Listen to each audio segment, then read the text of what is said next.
Puedes compartir la tuya.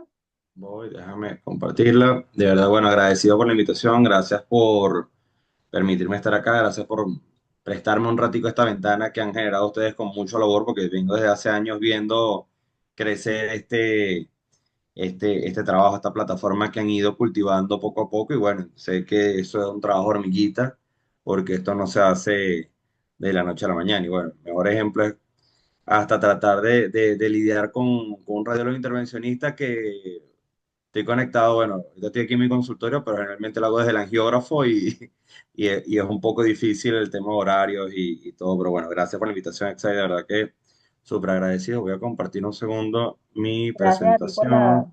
por aceptar. El doctor Ullero también nos va a acompañar en las jornadas en radiología de manera presencial. Sí, de verdad que súper agradecido, ya que no me permite Cuando quieras. compartir. Ya, esta. Ya estamos viendo que estás compartiendo. Ajá, listo.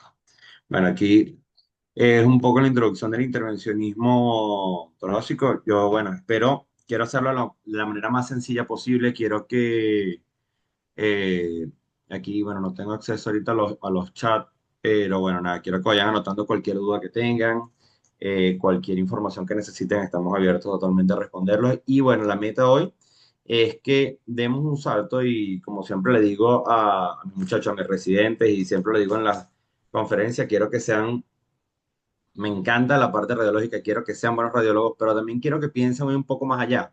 Vamos a ser un poco más invasivos, quiero que piensen como cirujanos, como intervencionistas, como plomeros, pero quiero que tengamos esa perspectiva el día de hoy. Bueno, entonces, bueno, vamos desde lo más básico. ¿Cuál va a ser nuestro plan de trabajo? Bueno, vamos del diagnóstico, que no me voy a meter en eso, porque bueno, eso es algo que manejan ustedes aquí de frecuencia y hay muchos especialistas en diagnóstico torácico que son muy buenos y bueno, pero aquí sí quiero hacerles énfasis dar el salto a la intervención, a la biopsia, cuáles son los materiales que tenemos que utilizar, cuáles son las técnicas ablativas que tenemos ahorita y cómo es ese salto del diagnóstico al terapéutico, ¿no?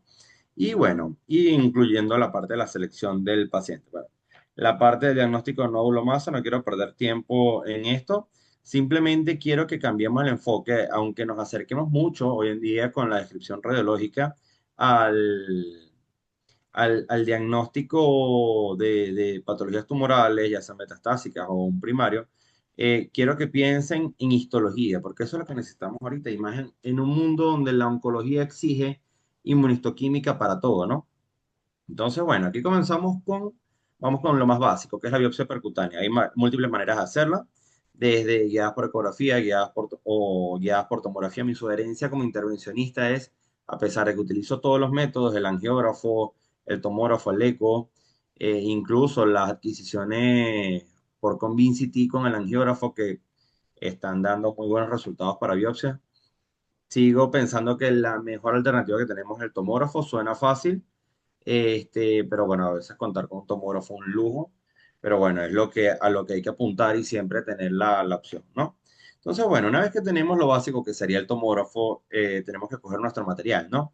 Siempre que pensamos en una biopsia, pensamos, bueno, en nuestra aguja de Trucut. Déjenme ver, yo no sé si logran ver el puntero. Ahora creo que sí. ¿Ven? Ok, esto, lo que les muestro acá es una aguja bastante elemental, es una aguja manual. ¿Por qué les pongo esta aguja? Porque bueno, aquí hay algo bastante particular que tenemos, es que cuando tenemos nuestro procedimiento, siempre nos imaginamos esta escena, ¿sabes? El paciente con la típica lesión subpleural, con fácil acceso, que puede ser colaborador incluso, y bueno, nada, abordamos con una aguja, tomamos muestra y nos salimos. Eso es lo que siempre pensamos. O al inicio, cuando estamos en ese interín de comenzar a hacer procedimientos de biopsia de tórax, pensamos que puede ser muy fácil. Realmente puede ser fácil, pero puede ocurrir esto. Si no seleccionamos el material correcto. ¿Por qué les menciono esto y por qué comencé con esta aguja? Porque esto es una aguja que no es la mejor aguja para biopsias por trucos. Fíjense que es una aguja bastante corta, es una aguja de un número bastante grueso, es decir, esto es un 14, un 16, y de paso, al ser un sistema manual, tiene mucho margen de error y no es la aguja con la que deberíamos comenzar para tomar estas muestras, porque cuando nos pasa una complicación, como es un neumotórax, que es la complicación más temida dentro de la biopsia de pulmón, Wow, ¿qué nos queda? Bueno, comenzar a correr. Y siempre pongo esta imagen de un monito en la cabeza de Homero, porque bueno, es lo que muchas veces nos pasa. Y bueno, terminamos llamando al cirujano, termina un tubo de tórax, y bueno, es un sinfín de complicaciones que decimos, wow, entonces no lo hago más. No, ese no es el enfoque. Lo que hay es que mejorar desde el punto de vista de cómo vamos a hacerlo para que nos quede mejor. Y bueno, para lograr esto, les comparto aquí un cuadro. Esto es un cuadro de unos profesores míos del HITME, es el grupo de investigación de la Universidad de Zaragoza, España. Ellos comparten esta tabla en todas sus guías, sobre todo en intervencionismo de tórax, en biopsia, estas cosas, ¿no? Pero bueno, aquí hay un sinfín de agujas y siempre le digo, se lo digo a mis muchachos, se lo digo a todo el mundo, si la industria ha invertido una fortuna en desarrollar diferentes puntas, diferentes materiales, diferentes sistemas de corte, diferentes sistemas de vacío, ¿por qué nosotros nos vamos a quedar con una y decir de manera genérica una aguja de Trucut? Pues no es así. Hay diferentes puntas que tenemos que manejar o diferentes agujas que tenemos que manejar. Yo me sentiría feliz simplemente con que ustedes manejen esta señorita que está acá, que es una aguja Chiva, puede ser una Turner, la Francine, la Westcott y bueno, nuestro Trucut convencional. Pero quiero acotar que el Trucut convencional es una sumatoria de muchas de estas agujas y que existen en la actualidad marcas que pueden mezclar, puede ser un Trucut con un sistema Francine, puede ser un Trucut con un sistema Chiva, y lo que va a variar del Trucut va a ser su bandeja, que va a permitir que tengamos una muesca dentro del tumor y va a permitir seleccionar la muestra de manera satisfactoria. Aquí quiero recalcar con algo particular, ¿no? Que es que cada paciente es diferente y hay que tener un enfoque individualizado, que ese es el futuro de la medicina, es el actual presente y es el futuro de la medicina, pero hay que tener un enfoque individualizado en cada paciente. ¿A qué me refiero con esto? Que va a depender también mucho de las características del tumor. Si estamos viendo un nódulo o una masa que vemos que es una consistencia bastante friable, que que nos da sospecha que el material no va a ser tan satisfactorio, bueno, tenemos que optimizar el tipo de aguja, tenemos que escoger ya sea una Francine para que tenga un cilindro efectivo y así sea el primer cilindro que obtengamos sea bueno, o utilizar una Trucut con una bandeja bastante amplia y permitirnos girar en sentido horario a la vez que tomamos la muestra para poder mejorar el cilindro. Y también tomar consideración como el riesgo de sangrado y todas estas cosas, ¿no? Entonces, bueno, sugerencia en cuanto a las agujas, manejarlas, conocerlas y decidir cuál es la aguja ideal para cada caso. Eso es lo más importante. Bueno, en cuanto a marcas, modelos, tenemos muchos. Yo siempre le sugiero comenzar con un sistema de aguja. En este caso, bueno, no tengo conflicto de intereses con con la marca BART, pero en este caso, simplemente es una aguja que me gusta mucho su sistema, práctica, sencilla, económica y muy buena. Muestra bastante efectiva. En este modelo, particularmente en este modelo, es una aguja semiautomática que permite controlar el avance del alma de la aguja, controlar el avance de la bandeja y obteniendo una muestra satisfactoria. Pero también tienen que considerar siempre usar a este señorito que ven acá, que es el sistema coaxial, que no es más que una aguja que nos permite hacer un trocar, es un portal para acceder al tumor por múltiples veces sin penetrar pleura, piel y pulmón sano en muchas oportunidades. Esto, claro, aquí se lo explico en base al pulmón porque es lo que estamos hablando, pero aplica para otros órganos y no se imaginan de cuánto nos va a simplificar las complicaciones utilizar simplemente un sistema coaxial. Aquí les muestro otra aguja que me gusta mucho. Esto es una aguja automática desechable. Aquí les muestro el Corvoset, también es una aguja automática, también desechable. La diferencia que tiene es que la anterior tiene una punta biselada como una chiva, una bandeja lateral, mientras el Corvoset tiene el sistema de una Francine con una punta como una especie de tridente, que va a permitir obtener un cilindro completo y que da muestras muy buenas. Generalmente con un cilindro de esta aguja ya tenemos material suficiente.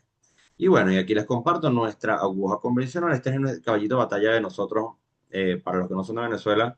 Es un decir, es un dicho acá bastante frecuente, que es un sistema muy utilizado por nosotros porque tenemos la aguja, tenemos una gran cantidad de agujas porque las compramos por caja, mientras la pistola sigue siendo la misma y nos permite abaratar costos. Siempre los utilizamos igualmente con sistema de coaxial para evitar el número de pinchazos. Bueno, esto es una pregunta bastante controversial, o una pregunta que siempre nos hacemos, que es que si existe una técnica ideal, pues hay personas que no utilizan el sistema coaxial y eso es libre, yo lo respeto, mas sin embargo, a mi parecer, sí existe una técnica ideal y esta técnica ideal es el sistema coaxial. Fíjense aquí una secuencia esquemática, tenemos una imagen de diagnóstico, posteriormente esta segunda imagen que también es cortesía del grupo del HITME, del profesor Miguel Ángel de Gregorio. Este sería nuestro trayecto simulado donde vamos a abordar la lesión y vamos a hacer un bloqueo con anestésico local. Posteriormente avanzamos con nuestro trocar, que significaría esta aguja que está un poco más gruesa. Y a través del trocar, aquí claro, aquí hay una variante que depende mucho del operador, pero a mí particularmente yo lo llevo hasta la lesión. Yo lo llevo a 2 milímetros de la lesión o penetro la lesión por 2 milímetros. Y una vez que esté dentro de la lesión, es que progreso dentro de este sistema, que lo ven aquí, ejemplificado por la línea roja, va a entrar la aguja de Trucut, que sería esta. Déjenme retroceder un momento para ver. Es decir, lo que les comento como el coaxial es este, el que sería la imagen azul, y esta otra que ven acá entra por el interior de este sistema de troca. Y entonces, ¿qué nos va a permitir esto? Tomar, en vez de una sola muestra en una oportunidad, tomar 5 o 6 muestras sin sacar la aguja y sin atravesar muchas veces parénquima sano o incluso alguna trama vascular. Entonces, bueno, aquí tenemos otra representación de cómo sería el sistema de avance. Generalmente miren cómo se ve un trocar por el escáner, por el CT. Eh, Nosotros vamos avanzando hasta el ángulo de entrada o hasta el sitio de entrada, atravesamos el nódulo y una vez que estamos dentro del nódulo, le quitamos esta parte que está aquí, que sería el corazón o el alma del trocar. Él queda totalmente descubierto, queda un huequito, un tubo hueco perforado y dentro de ese entra la aguja de Trucut que nos va a permitir tomar las muestras que queramos. En cuanto a esto, a la técnica del coaxial, hay que saber con qué aguja lo vamos a hacer. Los coaxiales generalmente si los compran de una misma marca, un mismo modelo, dentro de la aguja vienen calibrados, es decir, que queda de pared a pared, que es decir, la aguja en su totalidad va a entrar el trucut dentro del coaxial, dentro de este trocar, y cuando avancemos la bandeja, es lo único que va a rebasar el sistema del coaxial, permitiendo tomar una muestra de manera satisfactoria, ¿no? En cuanto, bueno, si tomamos la elección correcta, o si tenemos la elección correcta en cuanto a materiales, bueno, esta va a ser la secuencia de imágenes que vamos a tener.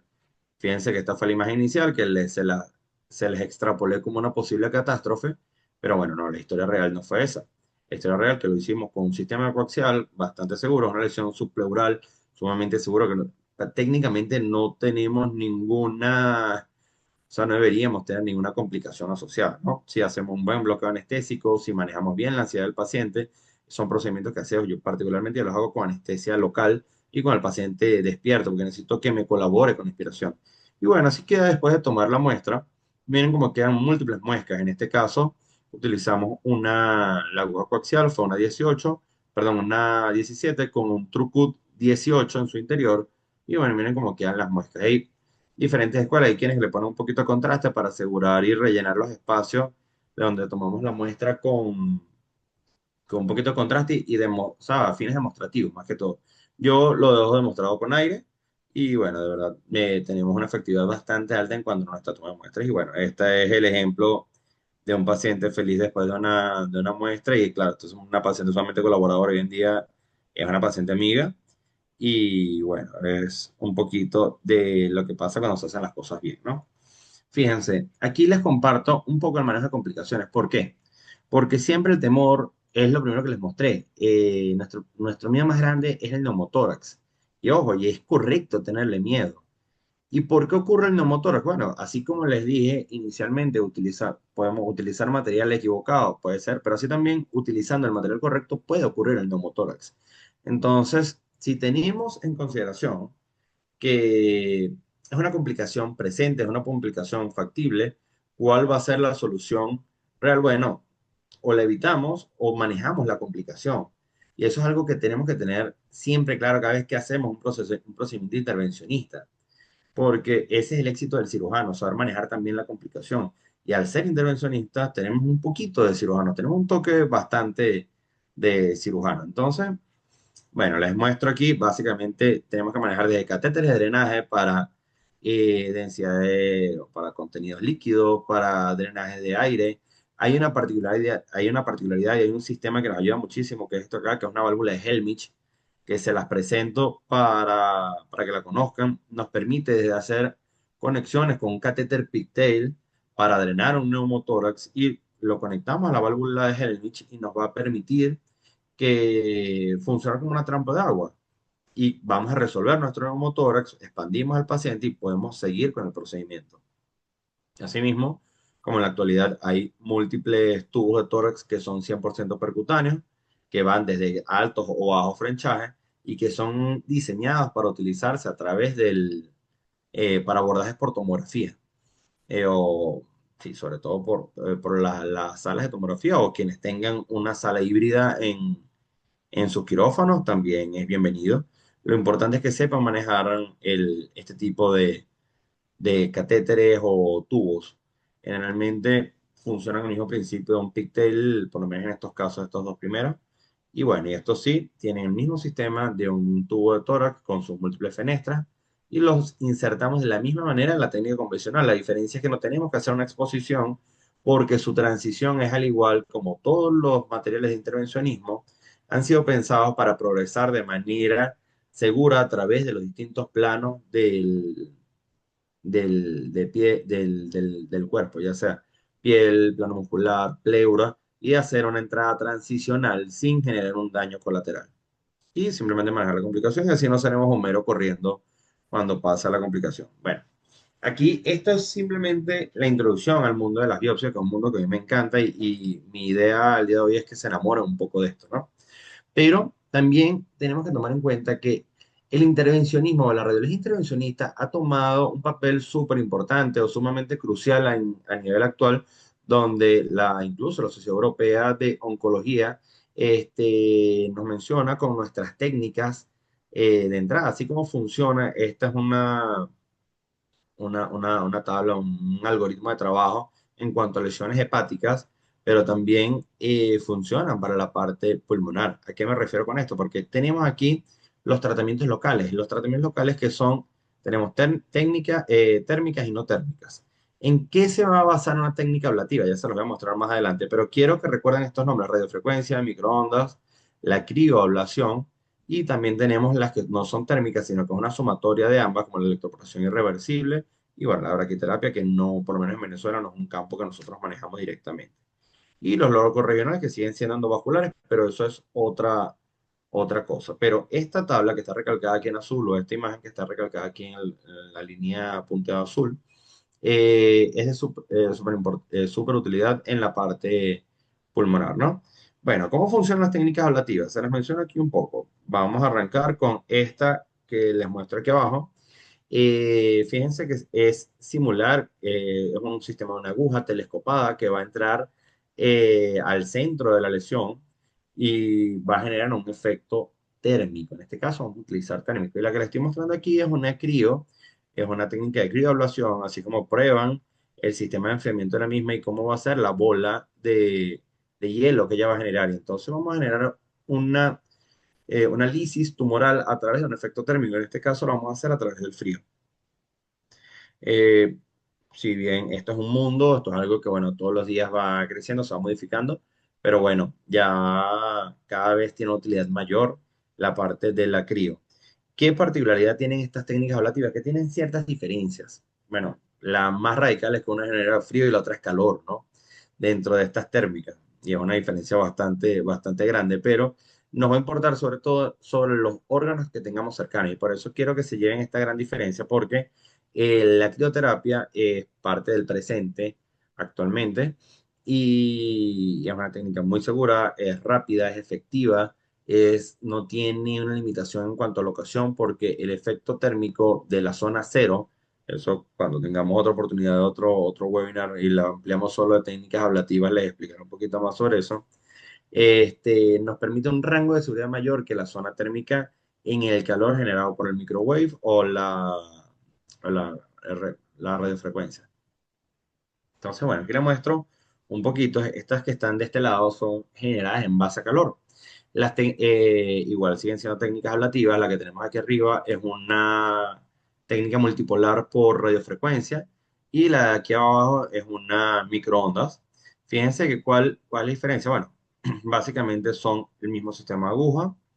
Tiene una particularidad que la radiofrecuencia en tumores, porque estamos hablando de una radiofrecuencia diferente al sistema de radiofrecuencia endovascular, por si acaso no venga confusión aquí, para los que manejan un poquito de esto, no es el mismo sistema, no es el mismo aparato, no es el mismo equipo. Tenemos un fin térmico similar, pero es por otra técnica, ¿no? Entonces, bueno, ¿a qué me refiero que son agujas multipolares? Son agujas que necesitan más de un elemento para que su efecto térmico sea homogéneo dentro del tumor, como lo vemos aquí referenciado por una aguja en forma de paraguas, como lo ven esta o esta tripolar, que son tres electrodos que entran al tumor y bueno, generan su onda expansiva. A diferencia de la microondas, que particularmente me gusta mucho porque es un sistema monopolar bastante práctico, sencillo, rápido. Su problema o su contraindicación es la, la cercanía a estructuras vasculares o estructuras que sean sensibles al calor, que las tenemos que cuidar de ellos. Y de hecho, bueno, déjenme mostrarles, aquí tengo, eh, este que no estaba por acá. Fíjense, esto es un ejemplo de una aguja de microondas. Miren, es una aguja bastante sencilla, tiene una zona térmica, la cual esto es súper ecorefringente, o sea que tiene una utilidad alta tanto por el ultrasonido, pero representa nuestro caballito de batallas en la actualidad con muchas lesiones que los podríamos ir utilizando, ¿no? Y bueno, la crío, sobre todo en tórax, tiene una utilidad súper elevada. En pulmón es quien viene dando mejores resultados en cuanto a su efectividad en el tiempo y sobre todo porque nos permite tener un control de ese efecto térmico un poco mayor que que las térmicas en base a calor. Entonces, bueno, aquí es súper importante es la selección del paciente, ¿no? Y eso es algo que aplica para todo el intervencionismo, no solo en esta introducción al tórax, ¿no? Al intervencionismo torácico. Eh, ¿Qué paciente va a ser el idóneo o qué paciente va a ser el ideal para hacerle un tratamiento ablativo en una lesión pulmonar, ¿no? Entonces, bueno, tenemos ya sea un paciente que no tolera una toracotomía o que tiene una función pulmonar que esté reducida o que tenga una edad avanzada o que tengamos una alta tasa de complicación y que, wow, digamos, mira, una opción curativa o una opción quirúrgica de este estilo puede ser mayor la complicación que el beneficio, ¿no? El cáncer de pulmón o un lobo pulmonar que estemos en una etapa inicial que pueda tener indicación quirúrgica, pero que los pacientes lo rechazaron. Hay pacientes que se niegan a que le hagan un procedimiento por miedo o simplemente su voluntad. Y sobre todo, esto es un punto súper importante, que es la característica de la lesión, el tamaño. Lesiones hasta 3 centímetros. Esto es lo que nos ha tenido un poco amarrados en cuanto al efecto ablativo, porque no nos permite subir un poco más acá. ¿Por qué? Porque tenemos que lograr que el isocentro del tumor tenga el mismo efecto térmico del centro, tanto en el centro y en la periferia, sin llegar a la carbonización en base a los térmicos calientes, o en base a los térmicos como calor, como radiofrecuencia del microondas. Tenemos que tener la misma temperatura central en la periferia sin carbonizar para garantizar que no tengamos un punto de celularidad que no haya recibido la dosis adecuada de calor. Así mismo pasa con la crío.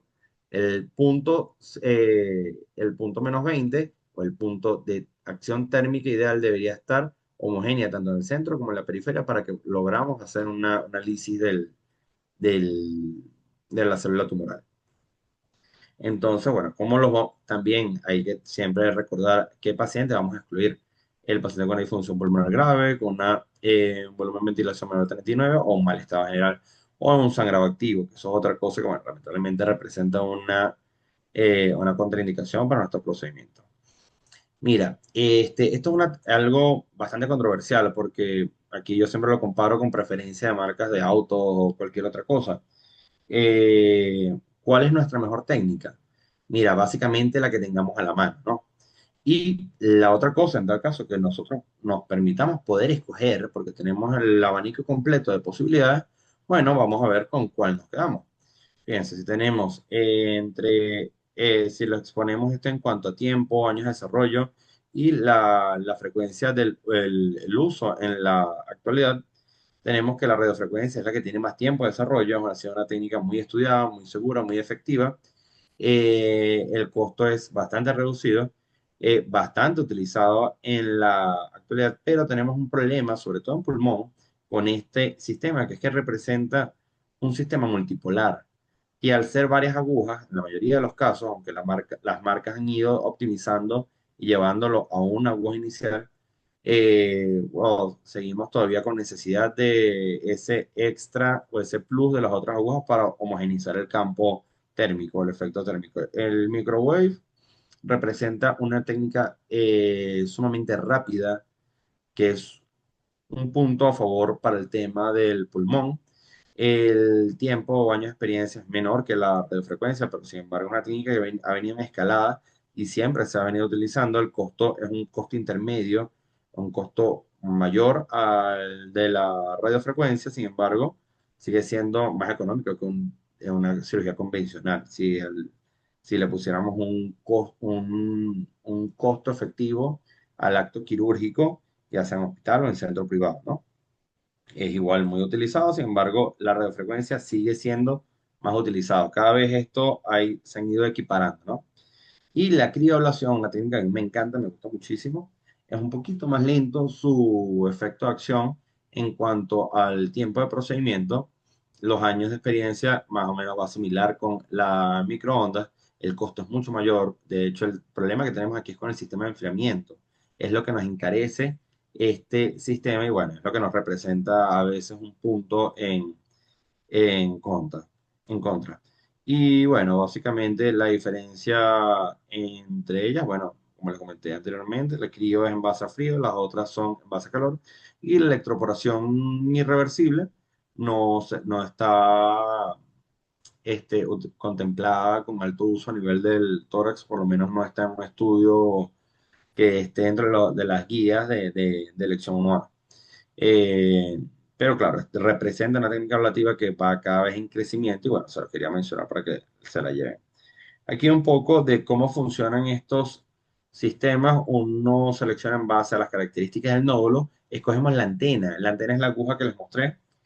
En base a las características que tenga el nódulo, yo voy a ver de qué longitud voy a querer que sea el rango de acción de la antena, de qué longitud va a ser la antena para entrar hasta el parénquima o hasta la zona o el órgano diana y qué dosis la voy a aplicar. La dosis nos la va a dar generalmente el fabricante. Nos dice que si tenemos un nódulo de una medida de alto por ancho por profundidad, los ponemos dentro de nuestra tabla, escogemos el bateaje y nos da el tiempo de acción. Y básicamente lo que hacemos es control al inicio, final, vemos cómo queda. En algunos centros hacen una tomografía con contraste posterior al procedimiento o la técnica ablativa. Hay otros que no esperan y hacen un control al mes o a los 3 meses para ver qué tal. Es dependiendo de cada centro, esto es algo muy variable. Y bueno, basándonos en el tema de selección de la mejor técnica, bueno, le tengo aquí un ejemplo de técnicas ablativas. ¿Se recuerdan que les dije que por lo menos en pulmón tenemos órganos que hay que cuidar mucho, o segmentos que hay que cuidar mucho, como es la pleura, como es el diafragma, como es la trama vascular? Entonces, fíjense, aquí tenemos una pequeña imagen nodular que está casi subpleural, es bastante pequeña, no llega a los 3 centímetros. Es una imagen que es viable o es candidata para hacer una técnica ablativa. Entonces, a la hora de escoger aquí, si me preguntan, yo le diría, vámonos con una ablación térmica en base a crío, en base a frío, porque puede contactar con la pleura, pero vaya a llegarle a la pleura más o menos en zona cero y no le voy a tener un efecto eh, lesivo, no voy a hacer un problema neuropático, no voy a condicionar ningún otro problema mayor y voy a tratar el tumor de manera efectiva. A diferencia de esta otra que tenemos aquí, que se aleja un poco más de la superficie pleural, se aleja de la parte de la trama vascular, entonces decimos, bueno, este es un paciente que podría ser candidato a una microondas y en tal caso utilizamos microondas para acá. Se aplicó y bueno, los resultados son bastante buenos. Fíjense, esta es la secuencia como queda. No les mostré la final en la crío. O mejor dicho, cada una tiene una manera de resolución del nódulo posterior a la técnica ablativa bastante diferente entre ambas, ¿no? Generalmente la crío, su proceso de recuperación es mucho más rápido, no genera tanto edema y lo que deja una cicatriz central más de aspecto fibrótico que otra cosa. A diferencia de la radiofrecuencia en la microondas, es por el efecto térmico del calor genera posterior al mes, 2 meses, tenemos unos cambios con edema, sin embargo, es simplemente edema o incluso un área de colección, pero no vamos a ver áreas de realce en la tomografía con contraste. Y tardíamente comienza a cambiar este patrón, ya estamos hablando de 4 o 5 meses, cambia el patrón y comienza a hacer una involución del proceso inflamatorio. Pero bueno, es cuestión de selección, ¿no? Puntos para llevar a casa. eh, bueno, las biopsias bajo un control tomográfico representan una técnica segura siempre y cuando se haga de la manera correcta y siempre y cuando la hagamos con técnica coaxial, no entremos con una aguja de Trucut 20 veces a tomar el mismo nódulo, porque 20 veces tomar y cuando comiencen a hacerlo van a notar que la inspiración cambia a medida que comenzamos con un grado de inspiración del paciente, la capacidad pulmonar al inicio del procedimiento es único, cuando vamos terminando es totalmente diferente y eso es algo que debemos considerar en todo momento. Entonces hay que ser rápido, efectivo y el coaxial nos permite gran parte de eso, ¿no? Prevenir las complicaciones y hacer su manejo en caso que ocurran. Siempre le digo a mis muchachos, cuando ustedes quieren poner una aguja a un paciente, cuando queremos hacer un procedimiento invasivo, es porque sabemos manejar la complicación. No es que vamos a salir corriendo a decir, ¿qué hago ahora? No, si ustedes abordamos una técnica, abordamos y lo tenemos que hacer con responsabilidad y saber manejar la complicación preveniéndola y en caso de que ocurra, porque puede existir, porque existe la estadística. Y si existió la complicación, bueno, tenemos que saber manejarla. ¿Ok? Hay que conocer los materiales, optimizar al máximo cada uno de ellos, cada aguja tiene su utilidad. Tenemos que basarnos en las características del nódulo, las características del tumor, escoger la aguja correcta para cualquiera de las cosas, ya sea tanto diagnóstico como una simple PAF o una simple biopsia con aguja gruesa, una biopsia por Trucut, o para una técnica ablativa.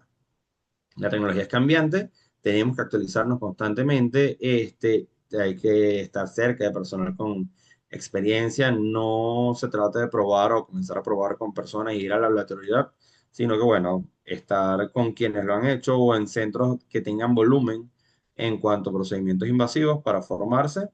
Las técnicas ablativas son el presente, eso es algo que siempre lo digo. Y súper importante en todo momento, seleccionar al paciente. Bueno, aquí me despido esta foto. Esta es una foto que la llevo conmigo siempre. Son mis muchachos o mis criaturas, tanto en un angiógrafo haciendo un procedimiento endovascular, como también un telemando haciendo una vía biliar, o en nuestro tomógrafo haciendo una biopsia. Y bueno, con esto me despido. Muchísimas